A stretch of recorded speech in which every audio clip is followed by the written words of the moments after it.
The worst part wasn't the letter. It wasn't even what was written in it. The worst part was the handwriting on the envelope. I recognized it immediately. My husband had written her name like he'd written it 1,000 times before. Her name was Cecilia. I'd never heard of any Cecilia in 41 years of marriage. I found the letter on a Tuesday in March, 3 weeks after my husband passed. I wasn't looking for anything in particular. I was doing what widows do, sorting through the filing cabinet in the spare bedroom, the one he always kept locked, the one I finally had the key to now. There were insurance documents, an old mortgage statement, a folder of receipts going back to 1987 that I couldn't explain why he'd kept. And then, near the back, in a manila envelope with no return address, a letter, folded in thirds, his handwriting on the outside. Her name. I stood there for a long moment. The refrigerator hummed from down the hall. Outside, a cardinal was sitting on a fence post the way it always did in the mornings. Same fence post, same hour. I opened it. It wasn't a love letter. That was the first thing I noticed, and I don't know if that made it better or worse. It was practical, legal. It referenced an account I'd never seen mentioned, a property in a town 4 hours north of where we'd lived for 30 years, and a decision he'd made, formally, with signatures, to leave that property and everything connected to it to Cecilia. I read it twice. Then I set it down on top of the filing cabinet and walked to the kitchen and poured myself a glass of water and stood at the sink, drinking it slowly, watching the cardinal on the fence. Then I walked back and read it a third time. My husband, Arthur, had been a quiet man. Not cold. He was never cold. He was the kind of man who remembered how you took your coffee, who showed up when things were hard without being asked. We had built a life together, a house with good bones, 2 children, 4 grandchildren, a vegetable garden that he tended every spring until his hands got too stiff to manage the clay soil. He was not the kind of man I imagined kept secrets. But then again, I suppose no one ever imagines that about the person sleeping next to them. I didn't tell anyone right away. I put the letter back in the envelope, put the envelope in my cardigan pocket, and finished going through the filing cabinet. I took notes on what needed to be handled, the life insurance, the truck title, the small savings account we'd had together since 1983. I made myself useful. That's what I knew how to do. That evening my daughter came over with the casserole. She's the kind of woman who feeds people when she doesn't know what else to do, and I love that about her. She sat across from me at the kitchen table and talked about the kids, about how my grandson had finally lost his last baby tooth, about how the cherry tree in her backyard was going to bloom early this year. I listened. I nodded. I did not mention Cecilia. She asked if I was sleeping. I told her some nights were better than others. She reached across and put her hand over mine and said, "You don't have to be okay yet." I said I knew that. What I didn't say was that I wasn't sure what I was grieving anymore. I waited 4 days before I did anything about it.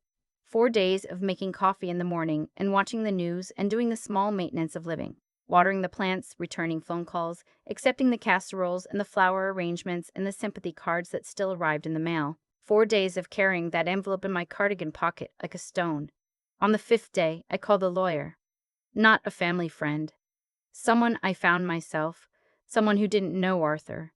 Who had no history with us. A woman in her 50s with a no-nonsense voice on the phone who said she could see me Thursday afternoon. Her office was on the 2nd floor of a building downtown. There were diplomas on the wall and a plant that had seen better days on the windowsill. She read the letter carefully, asked me several questions, and then leaned back in her chair and folded her hands. She said the property Arthur had referenced wasn't in both our names. It had never been in both our names. She said he purchased it in 2009. I thought about 2009. My mother had died that year. I'd spent a lot of that spring driving back and forth to help settle her affairs, staying with my sister, sorting through 60 years of a life lived in the same house. Arthur had been home. He'd been holding things down. He'd been reliable, the way he always was. He'd also, apparently, been buying property. The lawyer explained what this meant in practical terms. The property was his to do with as he wished. He had wished to leave it to Cecilia, without a will contest, and she walked me through what that would require. There wasn't much I could do about that particular piece. I asked who Cecilia was. She looked at me carefully. She said that wasn't something she could determine, but that I had every right to find out. I drove home slowly. I took the long way. The one that goes past the elementary school where both my children had gone. Past the old hardware store that's a yoga studio now. past the road that leads to the park where Arthur and I used to walk on Sunday mornings when the weather allowed. I thought about 41 years. I thought about what I knew and what I had assumed, and how often those two things feel like the same thing until they suddenly don't. That evening, my son called. He lives out west, works in construction management, calls every Sunday without fail. It was a Wednesday, which meant he was calling to check on me the way he'd been doing since the funeral. We talked for a while about nothing in particular. Before he hung up, he said, "Mom, are you doing okay? Like, really?" I said I was working through some things. He was quiet for a moment. Then he said, "If you need help with anything in the files, just let me know. Some of Dad's stuff can be complicated." I went still. I said, "What do you mean complicated?" Another pause, shorter this time. He said, "I just mean legal stuff can be a lot. You know, estate things." I said, "Have you heard the name Cecilia before?" The silence that followed was 3 seconds too long. He said, "Where did you hear that name?" And there it was. I sat down. I was standing by the kitchen window, and I sat down right there on the floor, back against the cabinet, phone pressed to my ear. I said, "I need you to tell me what you know." He didn't want to. I could hear it in the way he breathed, the way he started a sentence and stopped. He said he'd only found out recently. He said Dad had made him promise. He said he didn't know how to tell me, especially after Dad got sick, especially after everything. He knew.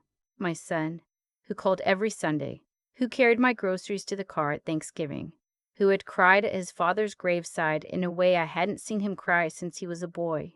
He had known about Cecilia, and he had said nothing. I told him I needed some time. He said he was sorry. I said I knew. I ended the call and sat on the kitchen floor for a while with my back against the cabinet and the house quiet around me. My daughter called an hour later. I don't know if he called her or if it was coincidence. I let it go to voicemail. I didn't sleep much that night. I lay in the bed that was too big now, and I thought about the nature of loyalty and how it can look like love and function like silence, and how sometimes the people who love you most are capable of leaving you completely alone in a room full of things you didn't know. I thought about 2009. I thought about what else I might not know. In the morning, I got up and made coffee and called my daughter back. I didn't give her a chance to frame it. I said, "I know about Cecilia. I need to know what you know." She started crying before she said a word. That told me enough. She said she'd found out about 2 years ago. She said she'd confronted her father and he'd begged her to let him handle it. She said she'd believed him. She said she thought he'd taken care of it, legally, that he'd made it right, that she would never have stayed quiet if she'd known about the property. I listened to her cry. I didn't cry myself. Not then. There's something that happens when shock layers on top of shock. You don't feel more. You feel less. A kind of calm that's really just the nervous system protecting itself. I said, "Did you know the property existed?" She said no. I said, "Did you know there was money involved?" She said she didn't know the details. She knew there was a woman. She knew it had been going on, or had gone on, at some point years ago. She thought it was over. She thought her father had ended it. I said, "Her name is going to be in the estate documents." She said she was so sorry. I said, "I know." Then I said, "I need to do this part by myself." I went back to the lawyer on a Friday. I had done my own research by then, the kind of research that used to require hiring a private detective and now just requires patience and a county property records website. The property was a small house on a lake, 4 hours north, and had been purchased for $112,000 in 2009. According to the tax records, no improvements, no mortgage. Paid in full. $112,000. Paid in full. In 2009, I thought about our joint savings account. I thought about the slow and careful way we had built what we had. I thought about the years I'd worked part-time at the school district's administrative office, so that we could afford the things we wanted, not extravagances, just the ordinary dignities of a life. The vacation we took every summer. The roof we replaced in 2011. I thought about what $112,000 would have meant to us in 2009. The lawyer helped me request copies of financial records going back 15 years. It's not a fast process, but you're entitled to records from joint accounts, and what came back over the following weeks told a story I hadn't known I was living in. The transfers were small enough not to alarm anyone. $50 here, $120 there. Over years, they added up. He had been patient about it, methodical. The same qualities that made him good at managing a household had, apparently, made him good at managing a secret. I'm not going to tell you I handled it gracefully. I didn't. There were nights in that period when I sat in the kitchen at 2 in the morning with the lights off and felt something I can only describe as the ground disappearing under something I thought was solid. 41 years. A house we owned together, mortgage paid off in 2018. A life I thought I understood. What I kept coming back to was Cecilia herself. I didn't know her. I still don't, not really. The lawyer eventually helped me establish contact through the estate process. There are legal realities that require two parties to be in communication, even when those two parties have no desire to speak to one another. I learned that she was a few years younger than me, that she had known Arthur for nearly 30 years, that she had known he was married when it began. That was what she said, and I have no way of knowing whether to believe her, and I've decided I'm not going to spend what's left of my life trying to determine that. She didn't want the house. That surprised me. She wrote to the lawyer, a formal letter, not to me, and said she didn't feel right keeping the property, given the circumstances she hadn't fully understood when Arthur was alive. She said she was relinquishing her claim. She said she was sorry. I read that letter standing in the lawyer's office, and I didn't know what to feel. Relieved. Cheated out of something to be angry at. Exhausted. All of it at once, pressing against each other.